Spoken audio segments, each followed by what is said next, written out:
Welcome to the Professionals of the Inland Empire show with your host, John Tulac.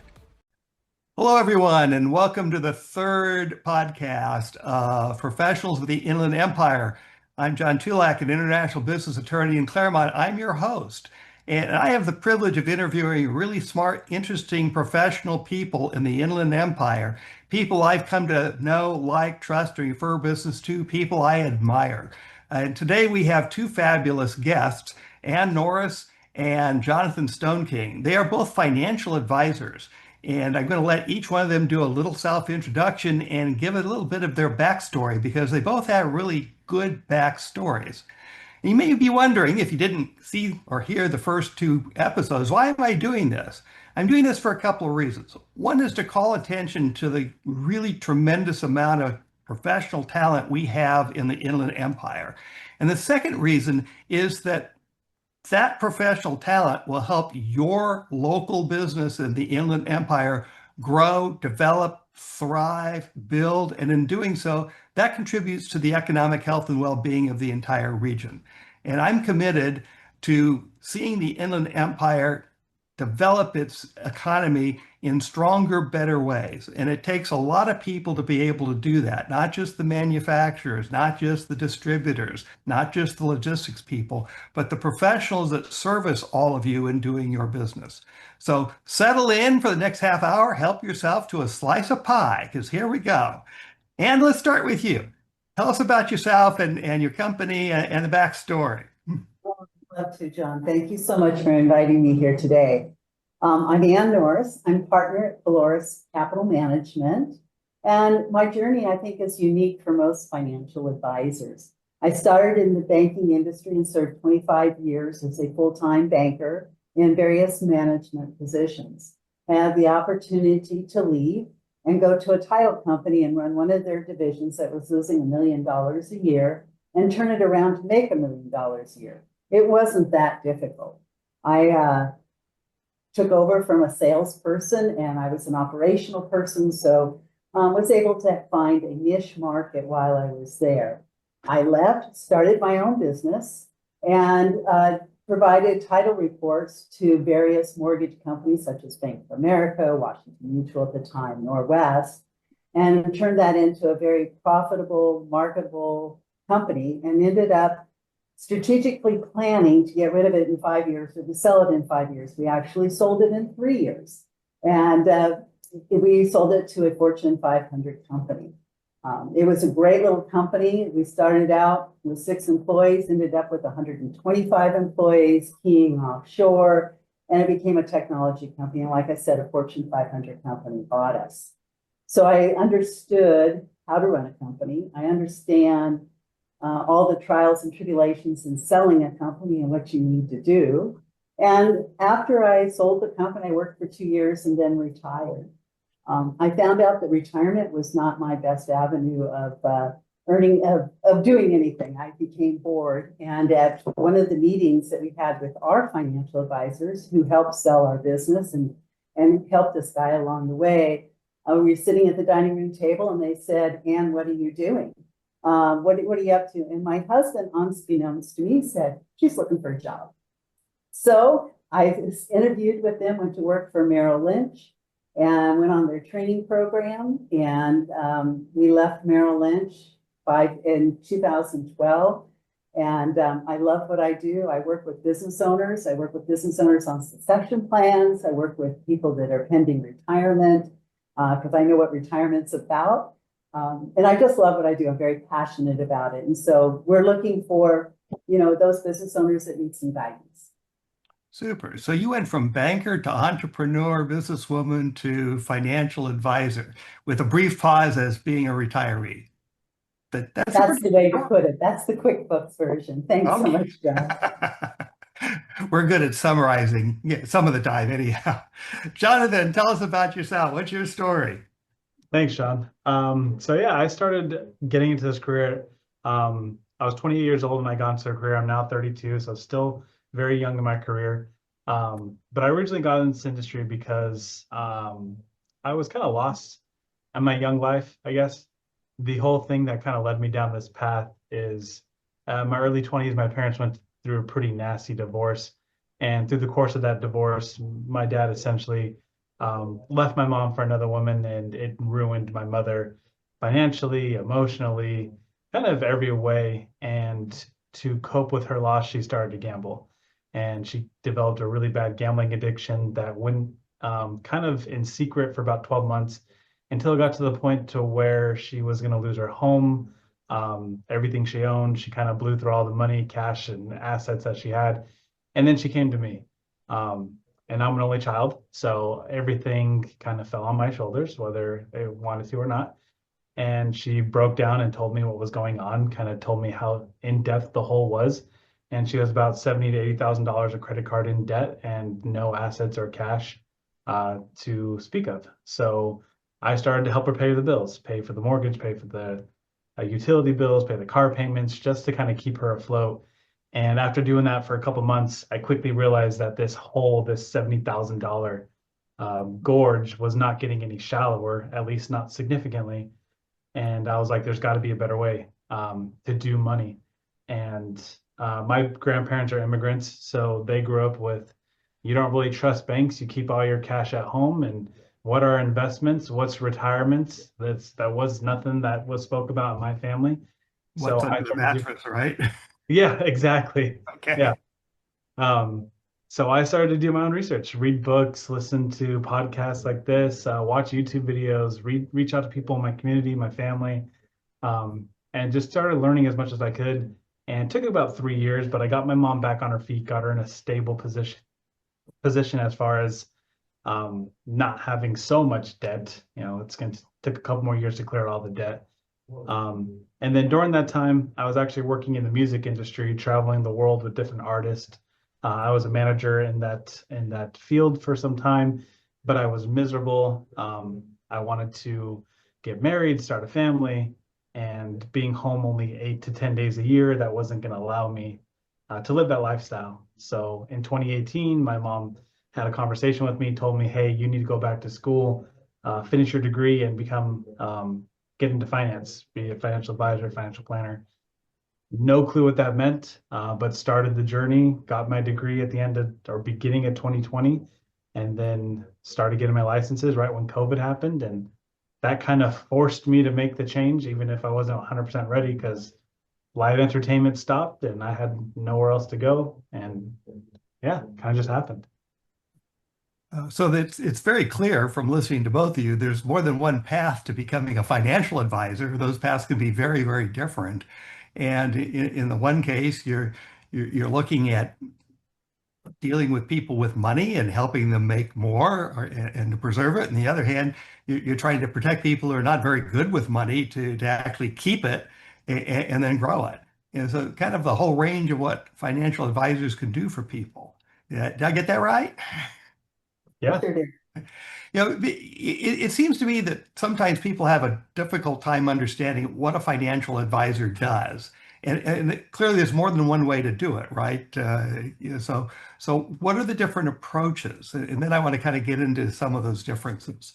And why don't you start with that? What's your approach? Oh, wow. Well, first off, we're very nosy people. We need to know a lot about our potential clients and our clients to understand what their goals are. We're a very planning firm. We do a lot of planning, and sometimes that planning even takes over the money portion of the equation. Want to know what the goals are? Do they want to send their kids to college? What do they want to do for retirement? Do they have something in place in case they need some type of assistance as they get older, such as long-term care? So we do a lot of planning. What are their bucket list items that they want to accomplish as they retire? Where do they want to travel? We ask a lot of penetrating questions of anybody that does business with us. And that way we can put together a financial plan. We can put together the goals and objectives that our clients really want to accomplish. And the biggest thing is the communication and holding everyone accountable for what they say they're going to do. Okay. So do people usually come to you, Jonathan, with kind of goals in mind, or do you have to pull it out of them as part of the process of intake? It depends where people are at. So kind of like how Ann mentioned, when we're working with retirees, like they have a goal, right? Retirement. or pre-retirees, they want to get there. But most of the time, it's like some people just either, a lot of people don't think about the future because they're so stressed and focused on what is going on now and today. And it's common, right? Like we're all human. We have very particular tunnel vision. Like we get focused in on a goal or a thing going on, and it's so easy to get hyper focused. But usually during my conversations, I'm dragging people like through it, like, let's talk about it. What do you really want to do? What does 5 years from now look like? What's 10 years from now look like? Like, tell me, what are your goals? What are your dreams? What are your visions?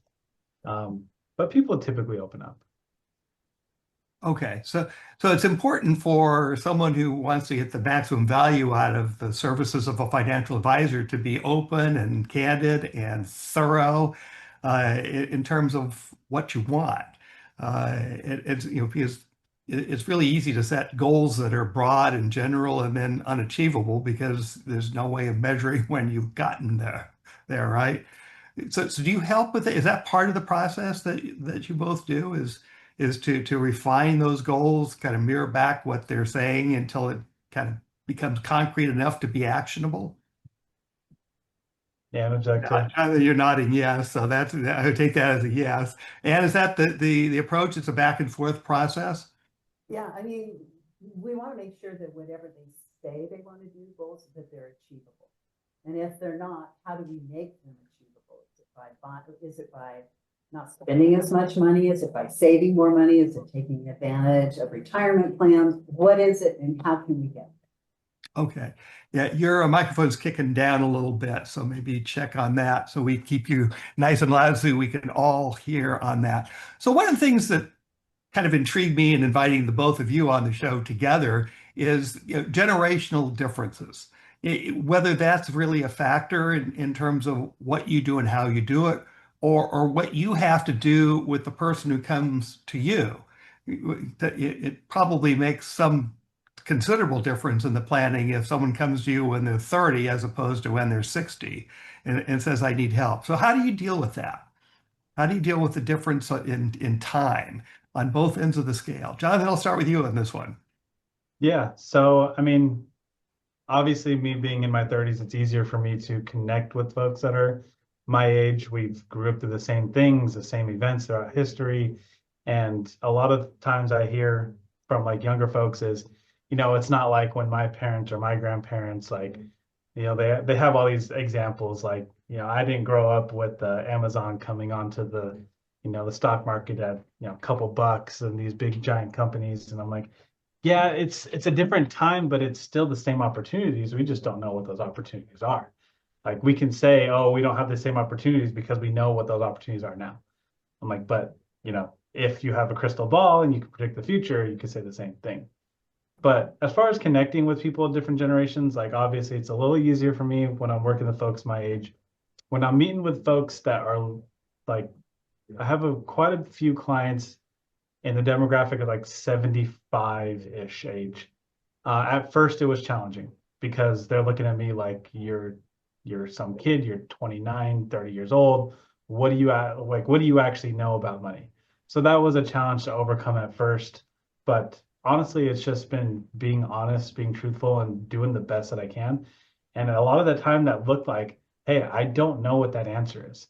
They'd ask me questions about things, and I'm like, I'm not going to sit here and tell you I know something. I don't know. But I'll go find you the answer. I'll go talk to somebody that I know will have the answer, and I'll get back to you. So it took a lot of humility at first when I was working with clients and they're older than me to swallow that pride and say, I don't know. So one of the things out of that I take away is when you're younger, you work harder. You're learning. Well, I'm coming back to that, Ed. I like that reaction. But you're going to have to work harder because you're learning your craft and you're going to spend the time to keep developing your knowledge base. And so that's where experience comes in. That knowledge base is in place, but it's never over. You're to be a financial advisor, be any professional, right? You're a lifelong learner, especially of everything within your field. So Anne, now the same question for you. The experience obviously matters. It makes a difference in terms of what you do and how you do it. So tell me about that. Sure. John, we work with a lot of people, I would say, that are 40 and above for the most part.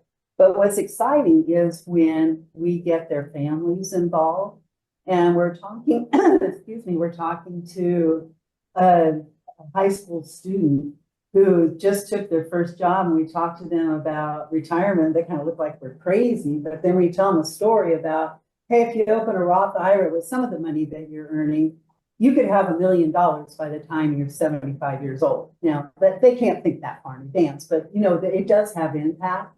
We love working with younger adults and setting them on the right path so they do have retirement.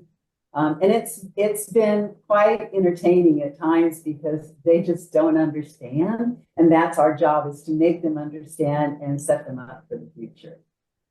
Okay. That makes a lot of sense to me. And of course, you have to be somewhat adaptive, I guess, to the person who comes in through the door. So again, kind of playing with the difference across generations. When you think of let's say a rock band, the first thing that comes to mind is, well, yeah, that's in Jonathan's wheelhouse, right? But then, the Rolling Stones keep going on tour, and they're older than all of us put together. So how do you categorize somebody like that? It seems to me that one of the things that financial advisors appear to do well is know how to refer business to each other. You all have your particular niches and your particular areas where you really like to focus, and sometimes it's not a good fit. So how do you figure out where somebody should go? I think that's easy, John. We do a financial plan for all of our prospects, and we go through the whole process. And some clients just don't fit for us. Let it be personality, let it be an age difference. I mean, there's various reasons. And probably like Jonathan, I'm very fortunate. I belong to a networking group called Provisors. And Provisors has so many different financial advisors, each one having their own niche market. So I'm very fortunate that I have that Rolodex. I hate to say Rolodex because it dates me, but if it doesn't fit for us, hey, I'm more than happy to refer to Jonathan or many other advisors within the networking group. So, that to me is really a service to our prospects. That makes sense. Jonathan? Yeah, same to what Ann was mentioning. I've fortunately or unfortunately, I don't know, however you want to say it, been in a situation where I had to fire clients because either we didn't fit or something just wasn't clicking right. Or I've even ran into situations where someone had a complex issue that I haven't dealt with. And I was like, you know what? As much as I would love to make money working with you, I don't have the level that you need, and I need to refer you to somebody else. I refer you to somebody that's been doing this longer or has a higher designation or has a higher understanding. And that's like, at the end of the day, looking out for not only the best interest of the client, but also for the best interest of ourselves. Because I've literally had sleepless nights before thinking about some clients. So I'd rather save myself too. Yeah, it certainly works better when there's that comfort of I'm in my right space with the right person listening to me, and we're working together. Lawyers, I think accountants, everybody feels that way. I want to go to something that both of you kind of alluded to indirectly, and I want to address it directly. It seems to me that, I'll give you an example of somebody who's really, really smart and really, really, really is good at math and has always been that way. But if you take a number and you add a dollar sign and decimal points to that number, all of a sudden he's a complete idiot. So how do we teach financial awareness, financial savvy at an early enough age when we're still learning maybe basic math, but certainly by the time in high school and you're doing some algebra and geometry? Isn't this the time to start getting financial knowledge into everybody's heads? I mean, how do we do that? Is there a suggested path for people to kind of become knowledgeable about money matters so that they're not just tossed into the cold, cruel business world? Oh, that's not always cold, but just tossed into the wolves when they go out on their own. How would you do that? So personally, well, I know there was a requirement that just passed where schools do have to teach a financial literacy course. Now, what are the purviews of that and like what does it actually mean? It's not really defined yet. And it is just a course that's supposed to be, it's an elective. So they don't have to take it, it just has to be offered, which is kind of sad. But what we do in my firm is we actually developed a K through 12 financial literacy course that's kind of tailored to each age. Like when they're kindergartners, obviously we're not going to be talking about credit cards and interest rates and compounding interest. We're going to be showing them cartoons about, Johnny sharing apples with Susie and making it money related. And it's a lot of fun. We donate that course for free to all of our local schools. And we do a lot of work in our local schools. So me and my team personally, we taught 6 financial literacy courses every month for the past, these are 9 months in a row. So we're trying to ramp it up even more. But that's one way, is being involved with kids when they're young and not forcing it on them, but forcing the schools to actually make this a priority. And then even at that, once you're out of high school, like making it something that's taught in university would also be, it would be awesome if they made it mandatory, like all the other courses we had to do in university.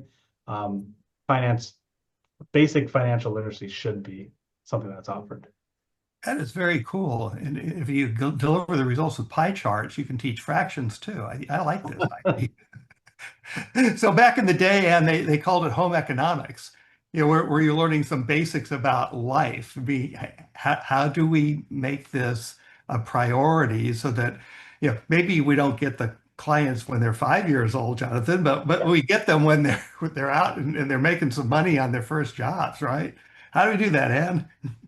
First off, I want to congratulate Jonathan and his team for putting together a program like that.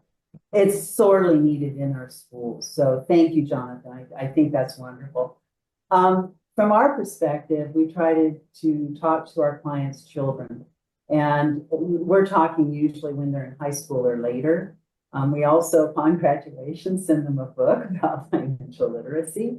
But it's not being done in the schools, so we've got to step it up. And again, kudos to Jonathan's team. I'm really impressed with that. So that's all I can say about that. It's just not being done in the schools, and it's our job for our clients to get their children involved at a young age with how do we get that program going. And a lot of them, when you start talking about the Roth IRA, it's like Greek to them, and then we explain it to them and how they can have all this money at retirement. So that's one way we do it. But again, good going, Jonathan. Thank you. So it seems to me a big part of what you do, regardless of the age of the client, is education. It's becoming aware of what your choices are, that you have decisions to make and they need to be informed decisions. So you're using a lot of the stuff that the business gurus write all the books about and get big bucks for being keynote speakers. You're putting it into action every day and trying to help people keep their money, grow their money, be supported in retirement so that they don't have to worry. It seems to me like you do the worrying, right? But you don't really have to worry because you got a plan and you execute on a plan. To me, that's the real value of a financial advisor is the ability to take that load off a busy business person or a teacher who's got no time because she's busy grading papers, but needs to be thinking about future needs. So it seems to me that's a very valuable service. So last question is kind of tying into the greater economic well-being of our region. I mean, what's our takeaways in terms of how what you do contributes to the overall growth, the economic well-being of the Inland Empire? And that's not a trick question. It's just more of a macroeconomic question. Anne, would you like to answer? There's a nah. So nice to cut to commercial. John, I think it all boils down is we've got to take care of our community. And by taking care of the community, it's by taking care of the individuals. We don't know what programs will be out there in the future. Will there be Social Security? Will there not be Social Security? Will there be Medicare? Will there not be Medicare? So we got to make sure that our clients have resources available to them. And that plan is so important, and we communicate that plan with our clients at least on a semi-annual basis, and most of our clients even a quarterly basis. We sit down and we talk through the plan. You know, we need to make sure you're good. And we talk about the market. We reach out to our clients when the market's tanking. We reach out to our clients when the market's good too. But we have to make sure our clients feel comfortable with where they're at. And retirement is foremost on most of our clients' mind. How are they going to survive when they no longer are working? And that's most important to us. So by keeping them liquid, they're going to be fine. They're going to enjoy life in the IV. They're going to go on trips. They're going to do their bucket list items. So planning is, like you said, it's all about that. And yes, the investments are very important too. But let's get the plan in place, and the investments will take care of the rest. Super. Jonathan? Yeah, some of what Ann was mentioning, and then I know we already been talking about this a bit, but focusing on the education aspect for all ages, because somebody could also be in their 70 years old and never had a conversation with anyone and not know what their money is doing or how it should be doing. And then further beyond that, working with the business owners, especially out here in the IE, making sure they're offering retirement plans to their employees, and not only just offering, but providing them with further education as well. So a big thing that what we do is we manage a lot of 401k plans for companies out here in the IE, and we do workshops for the employees to teach them, hey, this is what your 401k does. This is how it works. These are the investments, making sure they fully understand. So 30, 40 years goes by, they go to retirement, they're not forced further inland because they can't afford the lifestyle here in the IE. As it rapidly grows and expands, I imagine it's just going to become more expensive here. So making sure people can stick around and be good stewards of their money in our community. Makes perfect sense to me. So thank you very much, Ann and Jonathan, for being my guest today. This is illustrative of what I want to accomplish with the podcast as we go through all of our provisors members over the course of about a year, if they all participate in this at 2 a week. It will showcase our local talent. And if you're a local business person, this is the talent that's available for you right in your backyard. And in all working together, it is for the greater health and well-being of our community, as Ann put it, our inland empire. And let's make our empire stronger. I'm John Tulac, and I'm really proud of the relationships that I have with the professionals in our community. You are free to, after viewing this podcast, like it, comment on it, post it, share it with your friends. We want to get the word out. So thanks for listening, and we'll see you next time. Goodbye for now. Thanks for watching or listening to, depending on the case, the Professionals of the Inland Empire show with your host, John W. Tulac. If you have a suggestion for a guest, email him at jwtulac, that's JWTULAC